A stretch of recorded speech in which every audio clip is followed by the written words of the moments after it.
There comes a certain point when trauma turns you completely numb. Insanity doesn't seem that far away anymore. I am teetering on the edge, tied down to a concrete table under a dazzling, unforgiving light. Insanity, lunacy, losing your fucking mind starts in the brain, synapses fizzling out one by one. I remember watching the late afternoon traffic as a child, my cheek lodged against cold windows. I remember being transfixed by those lights flying by. So many lights. Now, I imagine them, deep inside the meat of my brain, each one flashing out. Insanity takes them, one by one, as my laughter... Wait, I'm laughing? When did I start laughing? Twinkle, twinkle, little star, wherefore art thou? Where are the stars? Where is he? Where are they? Questions flood my mind, but they dance and swirl and contort into not questions. Shadows dance around me. Sometimes they have voices. They speak English, mixed with something raw, beautiful, and wrong. Their words twist in my throat, foreign and yet so familiar. I laugh again, tipping my head back, high on the light that bathes me, tickles my skin, crawls across my face, and entwines around my heart. So tight. So suffocating. I feel her. I feel her. Oh, so invasive. Oh, so beautiful. Oh, please, fill my veins. Drown me in her. Never let me go. Twinkle, twinkle, little star. Stars in his eyes, their eyes, your eyes. I sense my body jerking violently, blood seeping from every orifice, my head tossing side to side. I can feel elongated teeth ripping into me, pulling, tugging, ragging my insides from me. Their insides, I think hysterically. Through half-lidded eyes, the twinkling stars grow into shadows. My insides are supposed to say, inside me. And yet there they are, like tangled, withered ropes, caught between unforgiving teeth gnawing deeper and deeper, enough to satisfy them, and yet not kill me. But I don't scream. I laugh. I am his, and he is mine, and I am theirs. I choke on my blood-tinged giggles as the stars come closer. Eyes. Eyes that reflect light so bright, so painful, I am momentarily brought to sobriety, my head jolting, my brown wrists writhing by my sides. In his eyes they remain, drowning him and drowning me, pushing me closer and closer to the edge. I teeter on so many edges, the surface I lie on, my body meat to the slaughter, feeding the one who is always starving, always pulling me from the concrete floor, tracing his fingers down my naked spine and pulling it from me. Inside my mind, the edge closes in on me as he, she, they, those devour. The darkness shifts slightly, my eyes adjusting to dim candlelight as his lips find my ear. He smells like he's always smelled. Like me, each of my rotting bodies and the fragmented static piecing me back together. His sharp exhale bleeding into a laugh is enough to send shivers through me, unwinding my thoughts, unwinding me. Can I tell you a story, Nin? The king's voice is soothing, moonlight dripping from every syllable as another mouth finds my lips. She is softer, lighter, pressing kisses. I don't respond, unblinking, my lips stretching wider into a smile. He grins back, and in the orange blur of candlelight, his teeth are painted in me. Leaning closer, the king hangs upside down, his crown of emaciated bone falling in his eyes.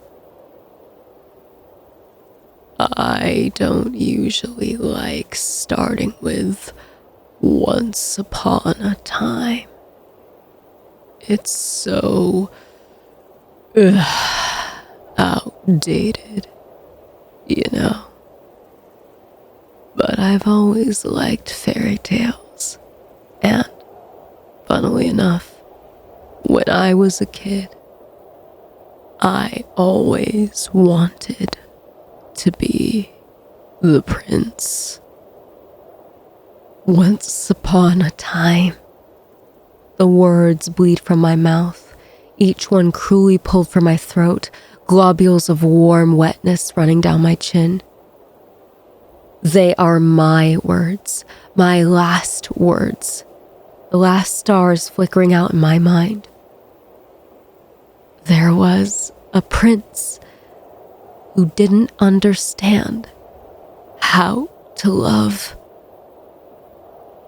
The king inclines his head, curious, and yet his eyes darken, that endless star perforating his pupils growing brighter, like the moon herself is laughing, writhing around his iris.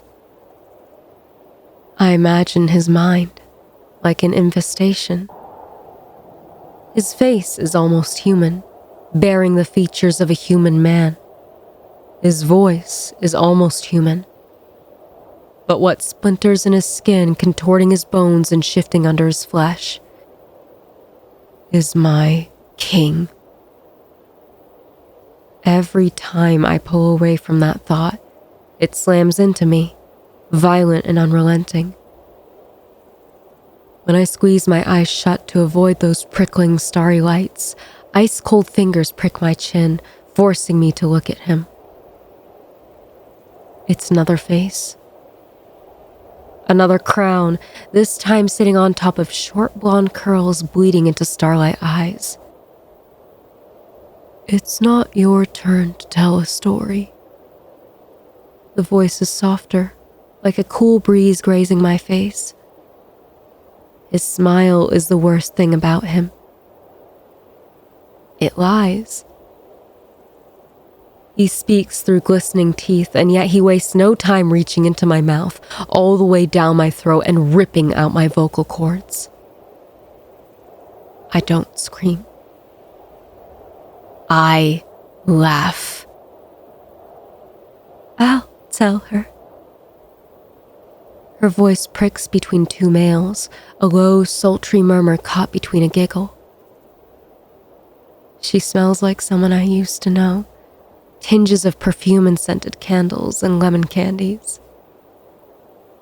When she gets closer, however, the stink of rotten decay seeps into my nose and throat, soaking strands of her tangled hair suffocating me. Once upon a time, she hummed, there was a beautiful goddess. Her name was Nythia. And in the dawn of human civilization, she walked among us. The king's lips find my neck, biting down. Nythia was curious about us. She wanted to learn about us, so she walked among us. She worked with us, lived with us, slept and ate with us. She played with our children and gradually began to enjoy her life on the ground. Nythia had friends and family, people who loved her, and their children loved her. When a third mouth finds my skin, oh, so they're being gentle now. I shiver. I don't know or understand what I am feeling. Do I feel pain or pleasure? Am I falling or flying? But Nythia, the third voice murmurs, made one grand mistake. He chuckles and the others echo him as if they are one. She trusted humanity, he sings. She trusted him with the bountiful knowledge that she was their goddess, expecting them to pray for her, lay themselves down for her, scream her name from the tops of their lungs, rejoice. For she had returned. How naive of her. A soft voice, soft lips, whispers into mine. Do you want to guess what the humans did to Nythia? Oh, Nina, it was terrible. Goddess! She lets out a dramatized laugh. How could you be a goddess? There is no goddess. The sky is the sky, and the stars are the stars, and the moon is the moon. They dragged her to their founding tree, built upon a lie, on a belief of their own making, sacrificing her to the sky, where she was chased back home, back into the gnawing darkness far above the clouds. Footsteps. This time the three are dancing around me. But she whispered. The king's voice bleeds her words. She whispered and waited for humans to prosper, for them to start looking at the sky and believing in the sky and believing in her. In her light that grew stronger, whispering into lonely minds, thoughts that were curious about her lonely crescent sitting amongst the stars.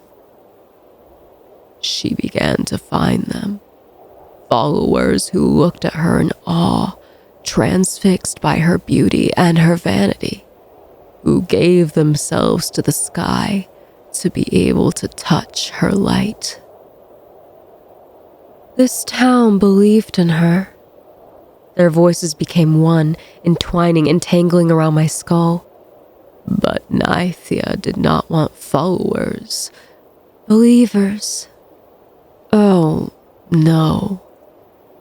She wanted soldiers who would follow her every order, who would distance themselves from the light and fall in line with her.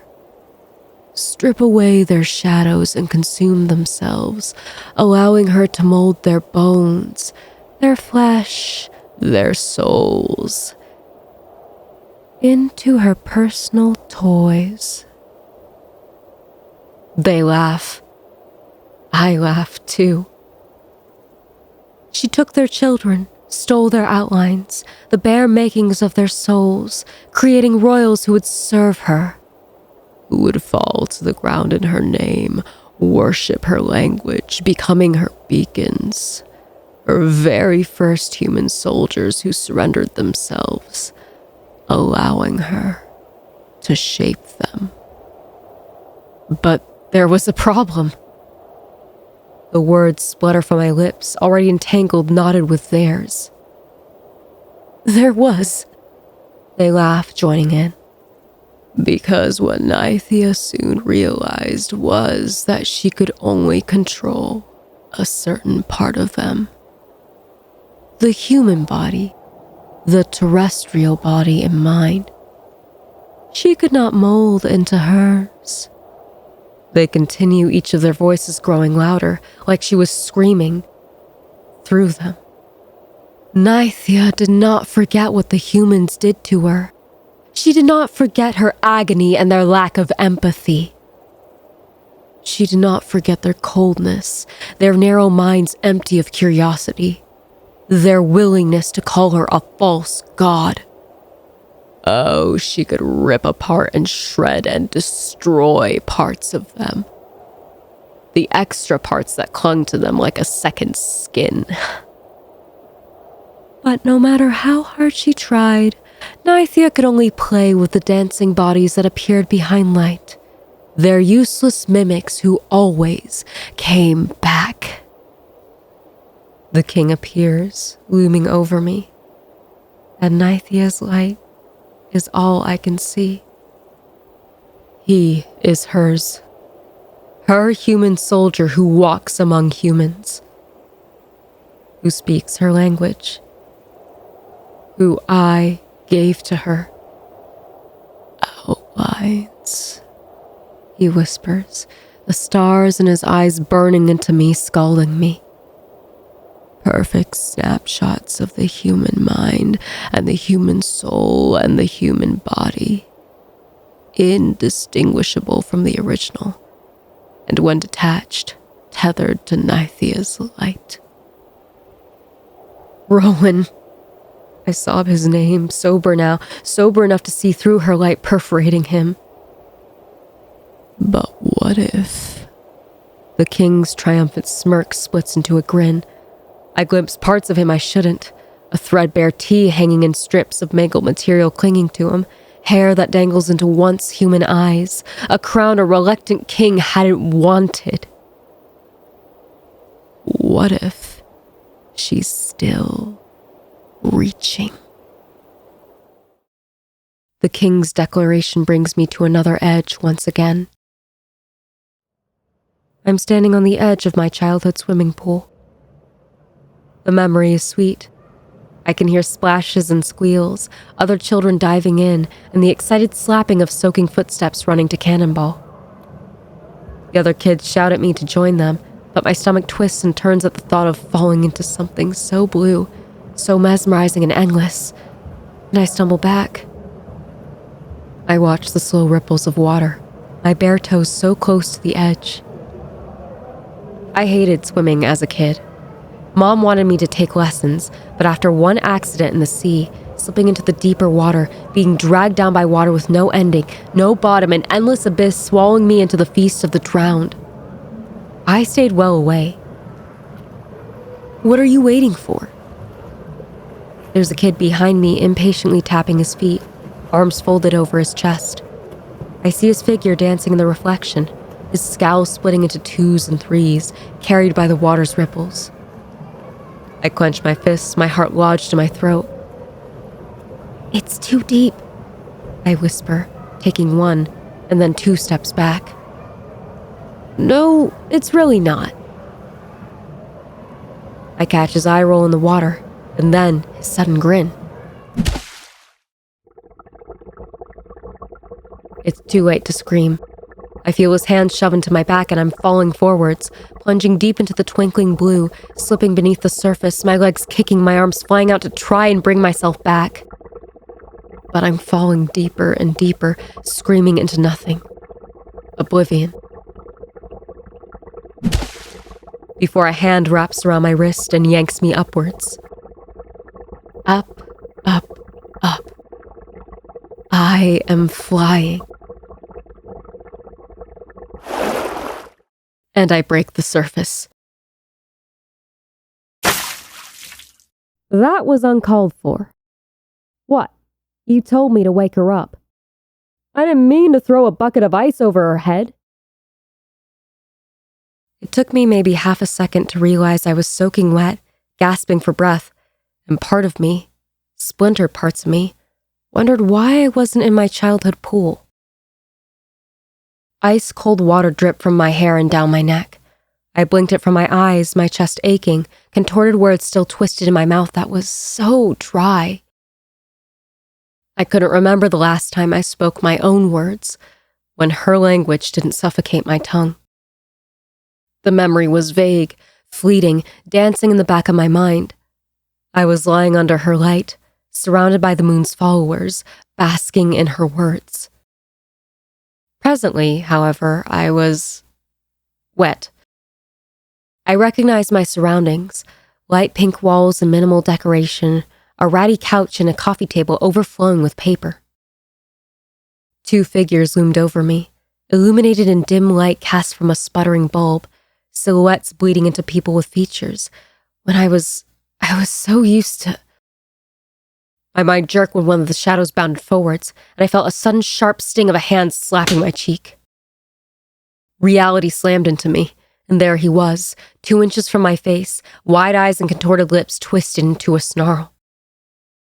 He was thinner in the cheeks, dark blonde hair pinned into a ponytail, bruising circles under half-lidded eyes.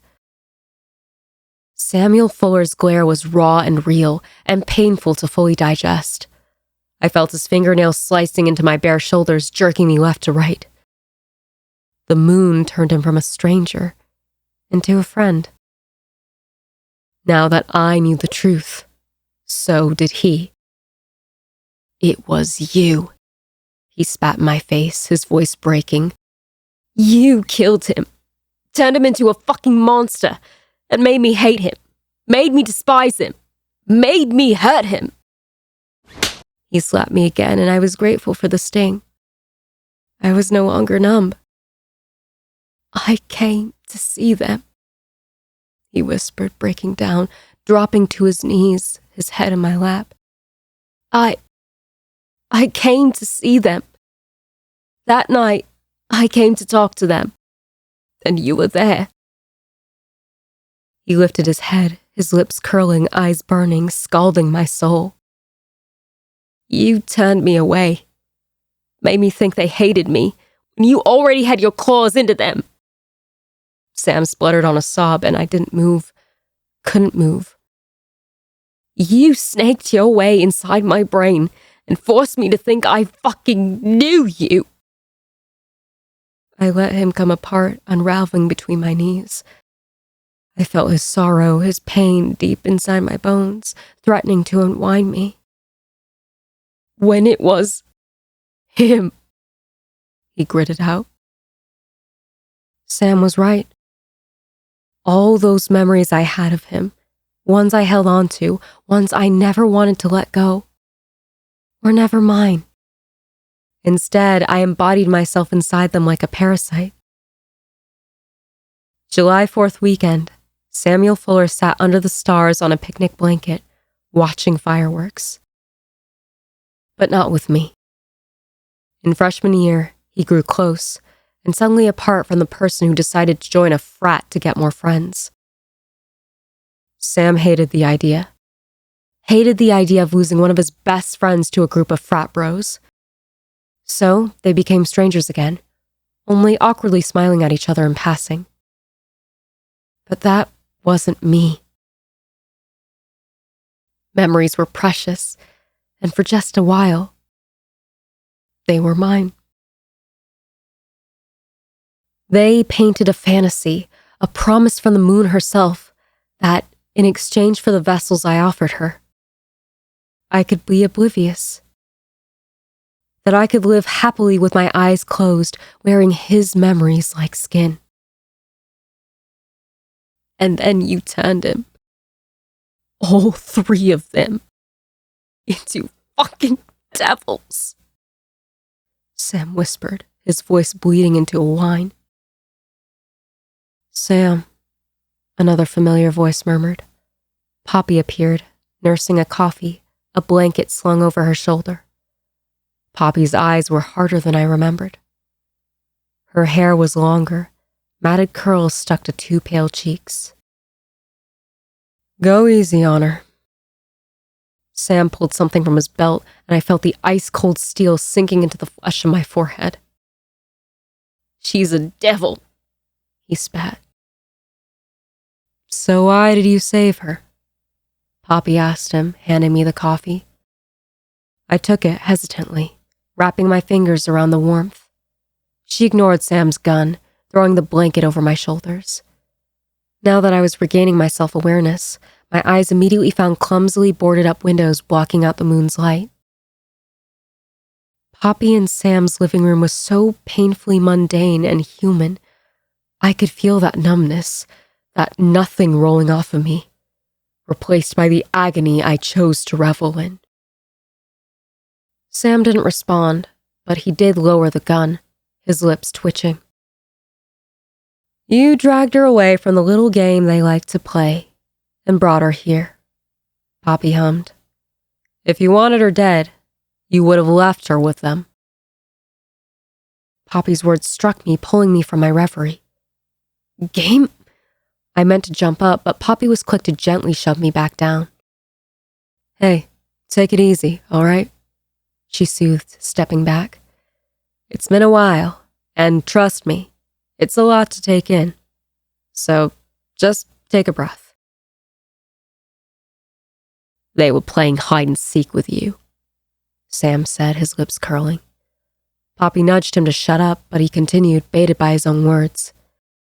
"Every day, the king stands in the town square with his eyes shut, and his stomach has to hide."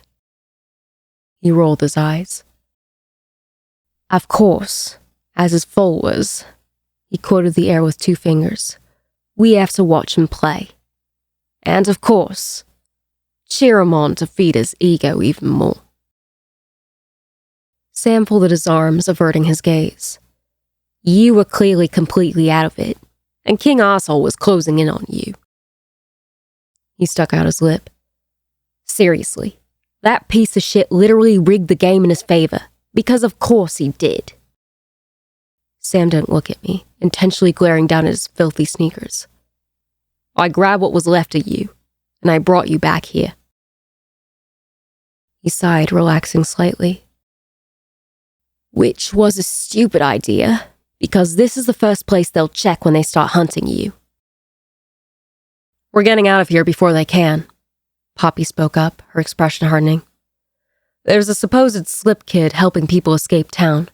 If we take the back roads in my car and follow them all the way to the barrier, we're home free." "Barrier?" I questioned, my tongue feeling raw and wrong. Poppy slumped onto her sofa, crossing one leg over the other. "When Rowan Beck," she caught herself, and I saw her jaw tighten. It was as if the moon were actively ripping his name from every mouth. I felt it too, a constant order at the back of my mind to address him as king. "I mean, the king," Poppy corrected herself. "When he accepted his crown, he also put up a barrier around the town, locking us out from the rest of the world." Her gaze found the window, jaw clenching. "Where the sun never rises, and it's always night, which is his perfect kingdom." She blinked, jerking her head, like she was shaking his influence seeping inside her mind. "Which is why we're getting out of here." Poppy jumped up. "First thing tomorrow, when we know the royals will be sleeping." I noticed Sam stiffen. "We're not leaving them," he gritted out. He was trembling. She was quick to pull him into a hug, one that he leaned into. Poppy waited before pulling away from him. "They're gone, Sam," she whispered, grasping his shoulders. The way he stared back at her, hopeless, half-lidded eyes struggling to take her in, pierced my heart. "Whatever has taken over them has an ironclad grip. And I don't know about you, but when your possessed ex-boyfriend started culling people in the middle of the street, students, Sam, half of our class." Poppy choked on her words. "I knew then that he wasn't coming back. And if by some miracle he did, it wouldn't be Kaz." Sam threw up his arms in exasperation, and I caught his shadow dance across the wall. "But what if we can, I don't know, pour it out of him? The moon is inside his head, right? So we force her out of him." Poppy groaned, tipping her head back. Again, I watched her shadow follow her lead. "That's not how it works. The moon isn't tangible. You can't just pour her out. We haven't even tried." Sam spat back. "So you just expect me to leave? You're just going to let her fucking torture them?" "That's not Kaz, Sam," Poppy said, her tone hardening. "It's got his face, but it's not him." "It's his body!" Sam shrieked. "She's inside his head, and she's suffocating him!" I was dazedly following their conversation before it hit me. Instead of speaking, I stood up, my legs wobbling, my head spinning around.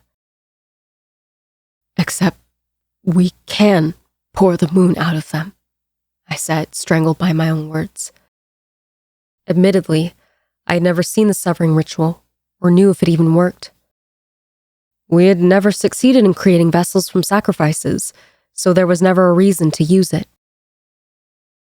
I grabbed a moldy banana from the fruit bowl on the coffee table and a pair of scissors. Sam and Poppy both turned to me with questioning looks. I was never as good as my brother at learning the severing ritual, I admitted. But we had to learn it as part of our path of light. I shook my head when Sam rolled his eyes. Even Poppy scoffed. That doesn't matter. The ritual is only performed if something is wrong, either with the sacrifice or the person conducting the ceremony. I slashed the banana in 3 places, at the top where it was mostly brown mulch, in the middle, and at the bottom. When I performed the assimilation ritual on them, I had to carve 3 different words into 3 different parts of their body to bind the moon inside them. The binding is done in case the vessel is still conscious and can sever her themselves. I pointed to the top of the banana. The arm. Luhar, which is considered the entrance point. I stabbed the middle. The palm. Velilua. Finally, I stuck the blade into the bottom. And the heart. Thalix. I held up the banana. The severing ritual is simple. In order to release the moon from the vessel, just slice open the binding words. I did so, cutting through the markings on the banana skin, slicing the top, middle, and bottom, and holding it upside down in front of their wide eyes. And she should be released.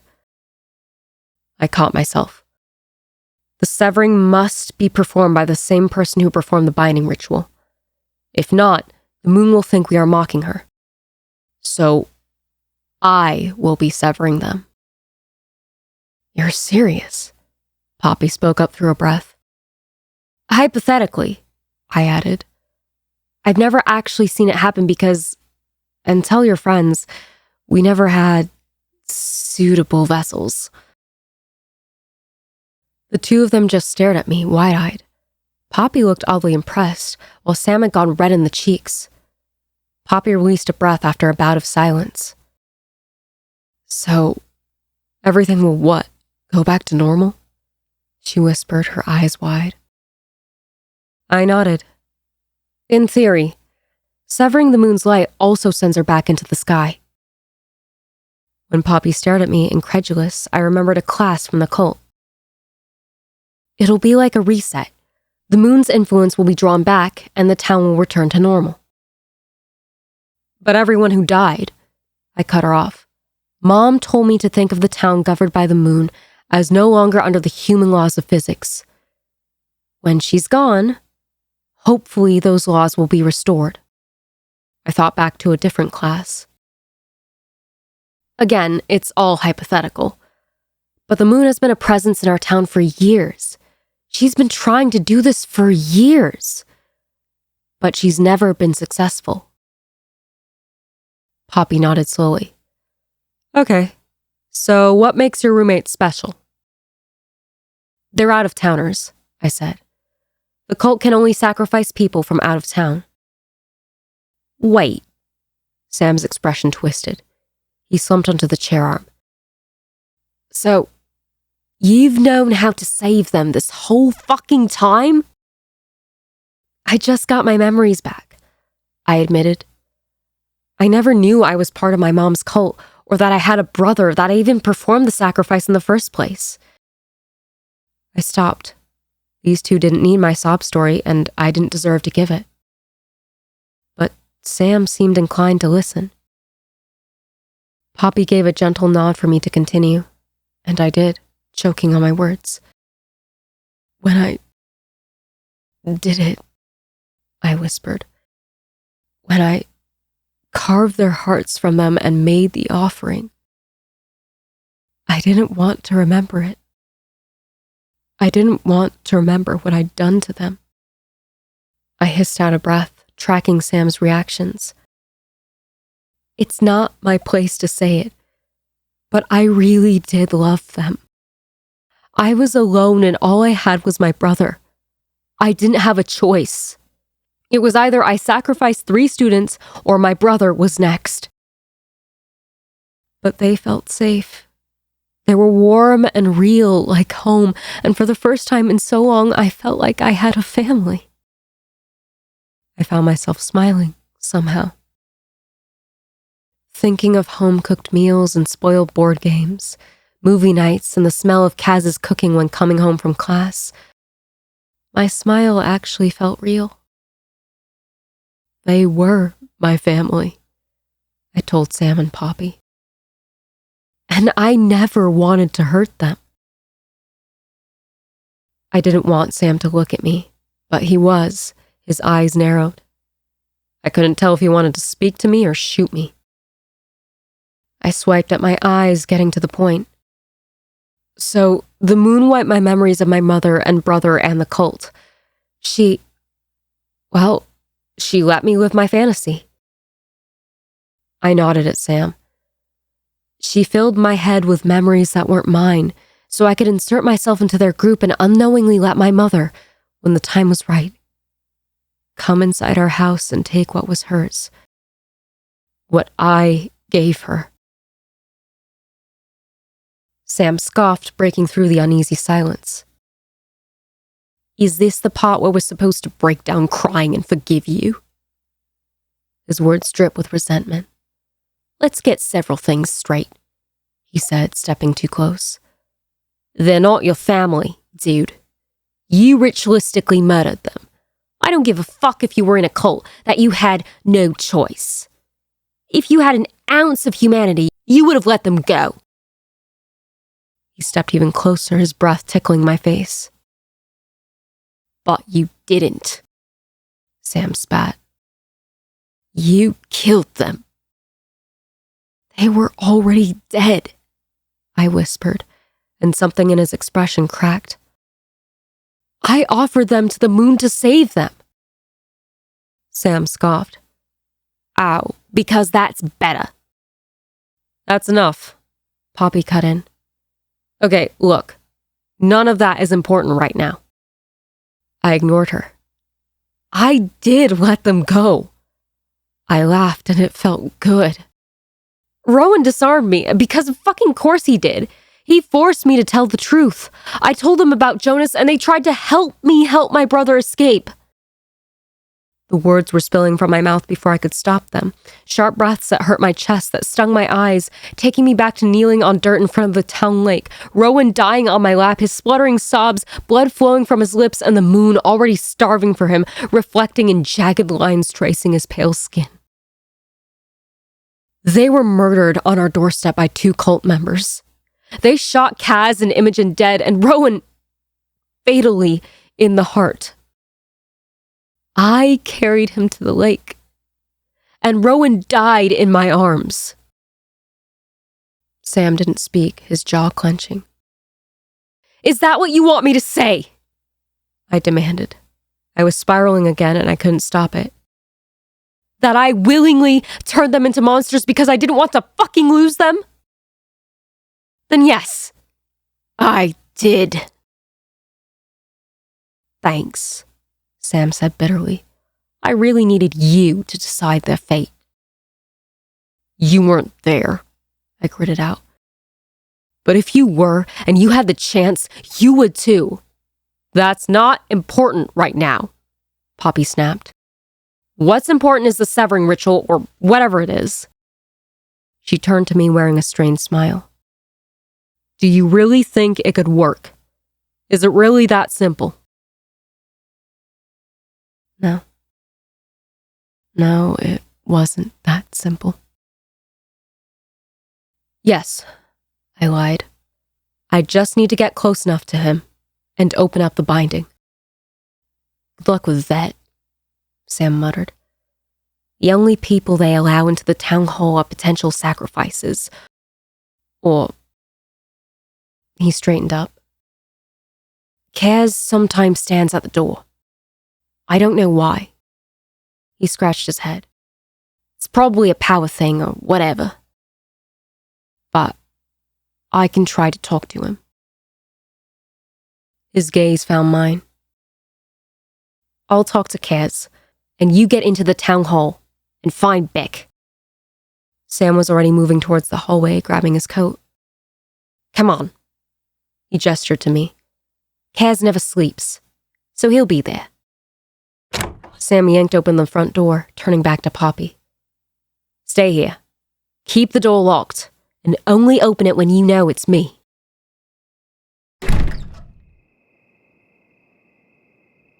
When we were alone, treading down pitch-dark streets filled with overturned cars and corpses littering the concrete, I figured I'd ask Sam what had been bothering me for a while. Why do you hate him? I asked, stepping over the mutilated body of a woman. The town hall was only down the street, but we had to take it slow. Sam snorted, kicking a rock. He got himself kidnapped by a cult and then turned into a devil. That boy isn't human. I held my breath, letting out a sharp hiss. I didn't let him see you the night you came to our door. I spoke up, words lodged in my throat. I tied him up, and he begged me to let him talk to you. But I didn't. I tripped over my words. I couldn't. Sam didn't speak for a while, kicking through puddles, before he turned to me. Hey, Nin? I didn't respond, keeping my gaze glued to the ground. If, by some miracle, we do actually manage to pull this off, he whispered, hopping over a road sign. Sam's voice was a low murmur. I made the mistake of hoping he was maybe coming around. When he turned to look at me, his face eerily lit in her glow. My stomach twisted. I hope you know that if you even speak to them, or go near them, I will fucking kill you, he said casually. Do you understand me? You're lucky I'm not stringing you up. I couldn't resist a spluttered laugh. Oh, don't worry, I said. I'm pretty sure I'll be keeping my distance. I waited for his response, caught off guard when he dragged me back, pressing the two of us to a wall. The town hall was just ahead of us, and in front of us, 2 guards. Neither of them were Kaz. Sam twisted to me, his eyes wide.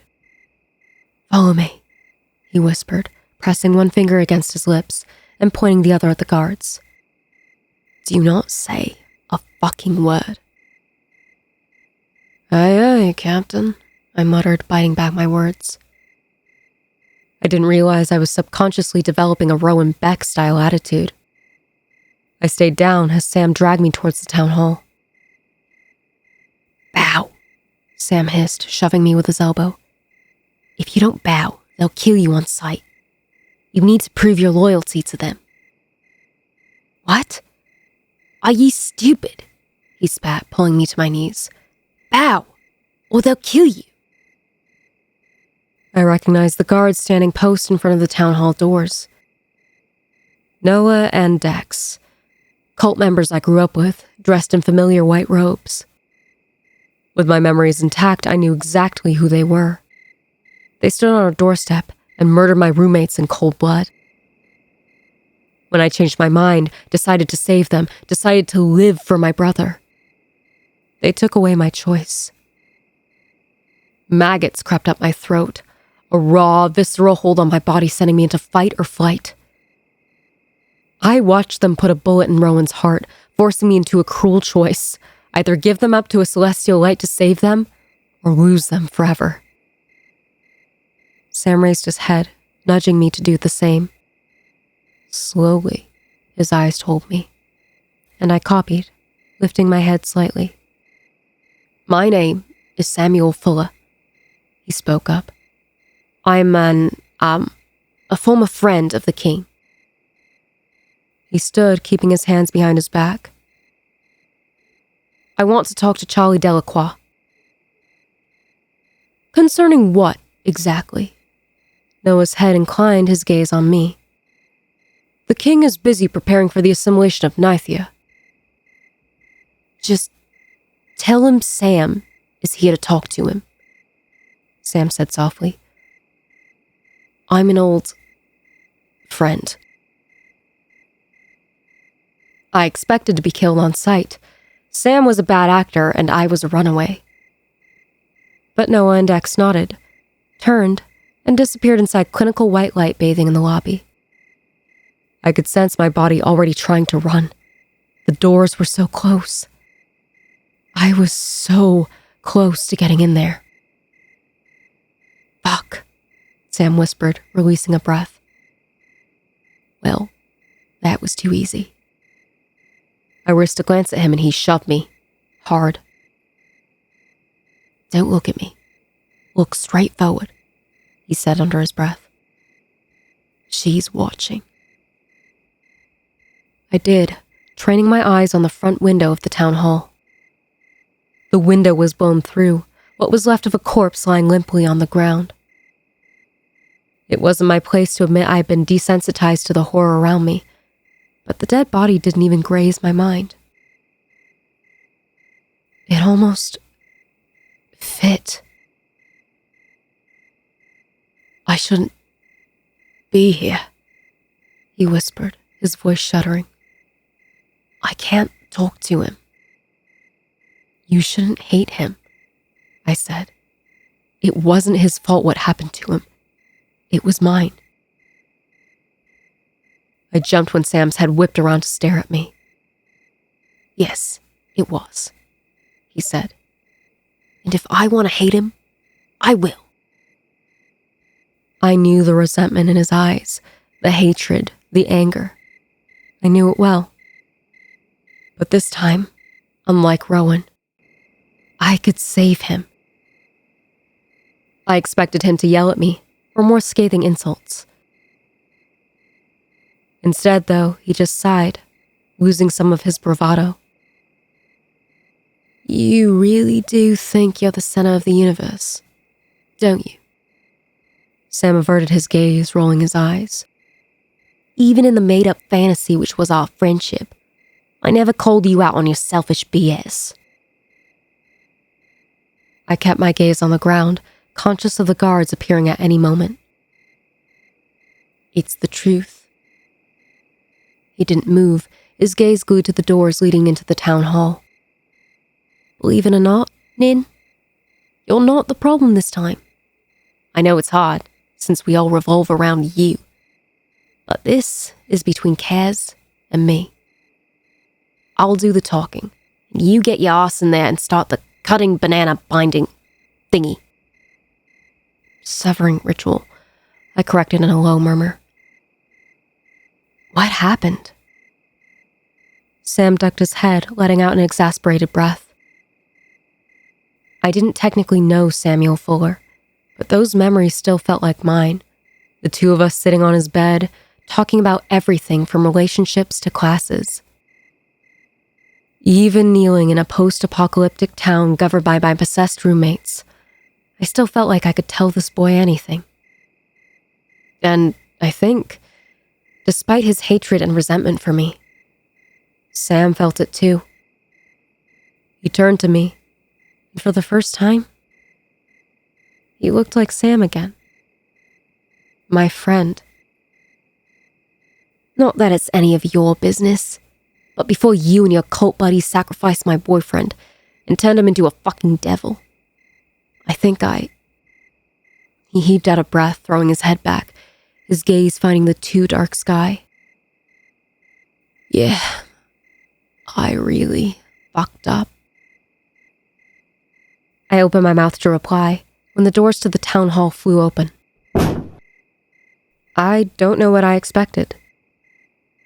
Maybe, like in shows and movies, my freshly brainwashed roommate, converted into royalty, would announce his presence with bravado, guards surrounding him, or a grand display. But Kaz was alone. No guards, No spectacle. Gone was the cloak made of human flesh. Instead, he wore a white tee and jeans, a college letterman jacket thrown over the top. If Charlie Delacroix wanted to look like a ruler, he was failing. While Rowan oozed the role of a leader, a king, Kaz looked more reluctant, more soldier than royal. He'd cut his hair, boyish, more mature. His crown of adorned bones sat askew atop thick blonde hair that fell over his forehead, splattered red, slick like paint over his eyes. Each cutting prong was cruel, slicing into his flesh, marking him, dried beads of blood running down his face. As if maybe at some point he fought back, trying to rip emaciated bone from where it was forced, lodged onto his head. The winding trails of crimson were a reminder. No matter how hard he struggled, she would always win. Kaz was a Scarlet King. I wanted to believe some parts of him were clinging on, but the longer I stared, the less human he appeared. I glimpsed stitches pushing out from his scalp, the evidence of his harrowing brainwashing, where the moon had quite literally pierced through his skull and forced him to submit. When he started towards us in slow strides, hands in his pockets, I could almost mistake him for being human.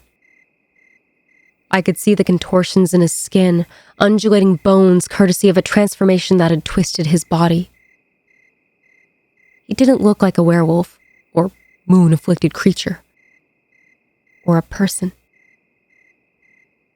While he had the characteristics of a four-legged beast, an original werewolf, his body was more human, save from his twisted spine protruding through his back. This was the most normal he'd looked in a long time. That was, of course, if I didn't stare too long at the way his body dragged itself, like a third limb of this sentient thing drowning him. Kaz dropped onto his hands and knees like an animal. His eyes, filled, taken over by blinding light, regarded us with amusement, before he jumped up, slipping on a pair of Ray-Bans. He resembled exactly what you'd expect a college stoner converted into a trickster would look like. Charlie Delacroix carried himself like one. His slow, almost teasing strides had weight. "Go inside," Sam muttered, nudging me. "Now!" I jumped to my feet, or at least I tried, before I was forced back down, pinned to the ground by an otherworldly force, a sentient thing seeping into my bones and taking an unyielding hold. I could feel it taking control of me, body and then mind, pinning me to rough concrete. I tried to pull free, knowing I had a goal. I had to get through those doors, find the king, and perform the severing ritual. But even that thought became obsolete in my head, my vision blurring. Next to me, Sam dropped to his knees, almost as if in prayer. Kaz's footsteps grew playful, his shredded sneakers stopping in front of me. He pulled off the glasses with a grin. "Nope." Kaz popped the pea. When I managed to lift my head, I could make out tiny slithers of moonlight spiderwebbing down his cheek and splintering into his eyes, swimming in his pupils. He really was fucking beautiful. "Stay." His voice was more of a laugh. It was powerful, impossible, contorting my spine, sending me onto my stomach. I didn't realize I was screaming until my own cry echoed in my skull. And, like a bad fucking joke, my roommate mimicked my screech, mocking me. Dropping onto his knees next to me, the trickster mimicked my wails, choking on his laughter. "No," he mocked my voice, and I could almost believe it was me. "No, don't hurt Sammy. Don't hurt the guy who fucking tortured us." "Kaz." Sam was still on his knees, speaking through his teeth. "Stop." Charlie Delacroix was more animal than human. When Sam snapped at him, he did stop, his jaw clenching. Slowly, Kaz crouched to Sam's level, his head inclined. The man of the hour, Kaz hummed. Did you enjoy slicing me up, Sam? He reached out, first hesitantly, stroking his cheek, almost cradling it, his fingers tiptoeing across Sam's skin. Did you enjoy ripping your knife through my flesh? Kaz was gentle, every touch intimate, every touch meaning something. Sam's expression crumpled, and I remembered what he'd done, indoctrinated by psycho townies. I remembered his cruelty. Unfortunately, so did Kaz.